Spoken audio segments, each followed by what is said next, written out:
Today on AfroEXPO, we are taking a look at everything you need to know about the AfroPop Takeover. We know some people will be wondering what the AfroPop genre entails and if it has any comparisons to the popular Afrobeats genre. Afrobeats, what the heck? Well, I'll explain all of this and more. Now, what is AfroPop? From the name, some will judge it to mean African pop, meaning popular music with an African influence or sound. In actuality, it is just an alternative name for Afrobeats. Note that both titles will be used interchangeably in this video. Another popular term used as an alternative for this too is Afrofusion. How did the name Afropop originate and how did it start taking over the whole world? The name originated as an alternative to Afrobeats due to the argument regarding the difference between Afrobeat without the S and Afrobeats with the S. Let's go down history lane a little. Afrobeats is a genre of music created by Fela Kuti and the drummer of his band Tony Allen in the 60s and 70s. It takes its influences from Fuji music and high life as well as funk and jazz. It is characterized by intricate jazz rhythms, large bands, and lengthy solos. Afrobeats, on the other hand, is a term coined in the UK used to classify all kinds of sounds coming out of Africa, most prominently West Africa. Its prominent characteristics include heavy auto-tune, catchy beats. These beats are essential in the Afrobeats genre as it is what most of its consumers crave. One other important feature of Afrobeats is that it combines sounds from numerous genres, even though its roots are from Afrobeat. We could say this is how the names Afrofusion and Afropop originated. Many African musicians refuse to address their music by the widely used name Afrobeats, as they believe it brought disrespect to the legendary musician Fela Kuti and what his music stood for. An example is the Nigerian music star Burma Boy. He specifically renounced his music being classified under the Afrobeats genre. Instead,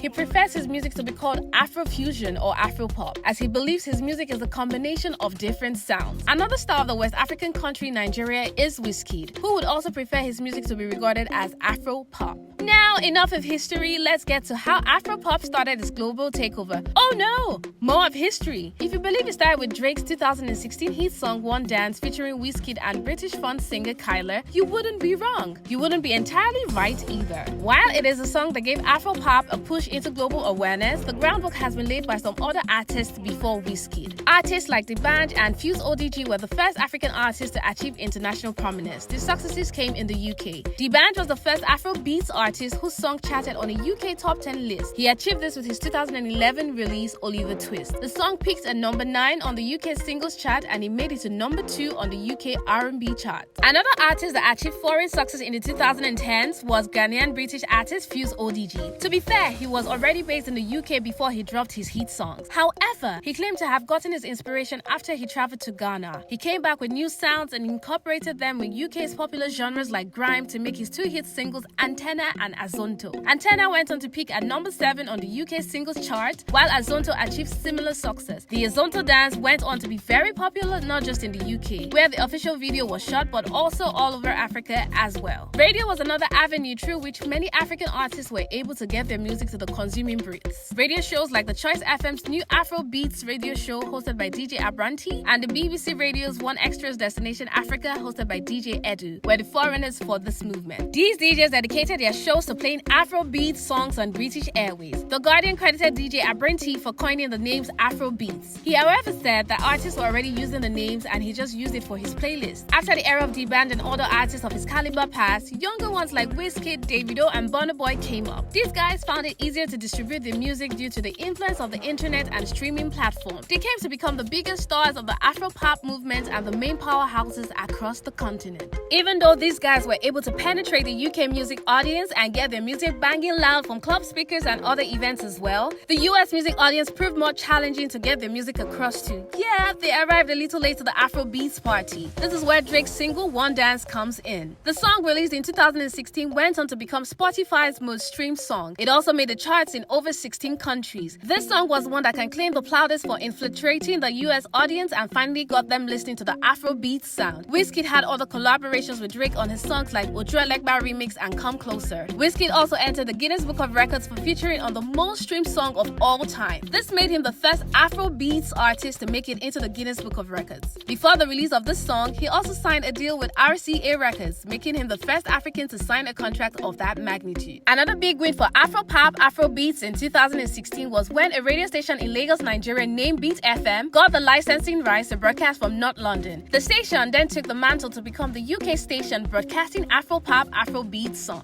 A year later, Davido released Fall, which was an instant hit in Nigeria and Africa as a whole. It topped charts for weeks. However, the song was only certified gold in the US and Canada by the Recording Institute Association of America 2 years after it was released in 2019. This showed the level of oblivion the American music consumers had of African music. Another song that gained prominence alongside Fall in the UK was Afrobeat Drug by Joanna. This song was gaining massive airplay in both the UK and the US. The song peaked at number 23 on the US Billboard R&B Hip Hop Airplay charts. However, in 2018, Burma Boy's single Yay had 11.2 million streams in the US. Some say the high number of streams was because the name of the song was exactly the same as Kanye West's album released later in the year. We really don't think a song was streamed 11.2 million times because it had the same title as a famous artist's album. But moving on, 2019 was probably the pinnacle of the AfroPop Afrobeats takeover all over the world. Two prominent artists that worked with Nigerian artists during the year were Goldlink and Beyonce. Goldlink released his Diaspora album where he worked with Malik Berry, a Nigerian artist, on the lead single of his album Zulu Scream. He also worked with P2J, a British-based Nigerian producer. Beyonce's Lion King The Gift was one of the biggest albums as she worked with African artists from various countries. Nigeria had the highest representation on the album as the country is arguably the capital of Afrobeats music. She featured artists like Wizkid, Tiwa Savage, Yemi Alade, Techno, and Mr. Easy. Once again, P2J was one of the main producers of the album. Some singles that had foreign artists collaborating with African artists in 2019 and this year include Davido featuring Chris Brown on his single titled Blow My Mind. Casanova also worked with Davido on his 2am single. Manny Norte worked with Rema on 4am along with Tion Wayne and Tory Lanez. For the record, Rema is one of the new kids on the block but going very strong. Yemi Alade also worked with rapper Rick Ross on the remix of her single Oh My Gosh.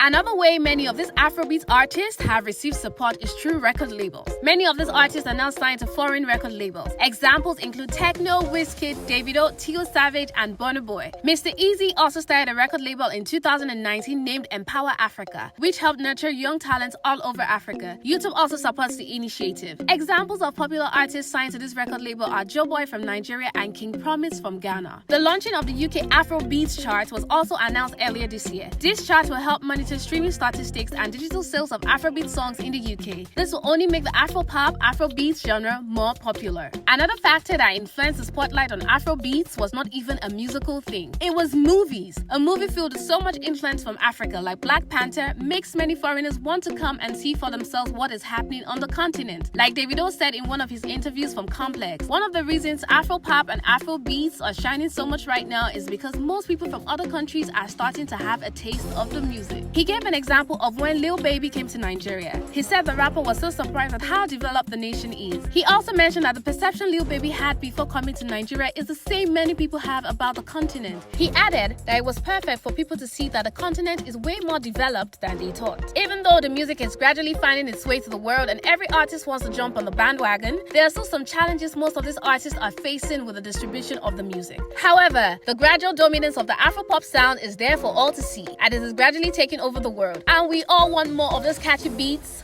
blasting from our speakers. This brings us to the end of this video. Thanks for watching. Before you leave, let us know your thoughts on Afropop, and if you love content like this, don't forget to like and subscribe to our channel. See you next time.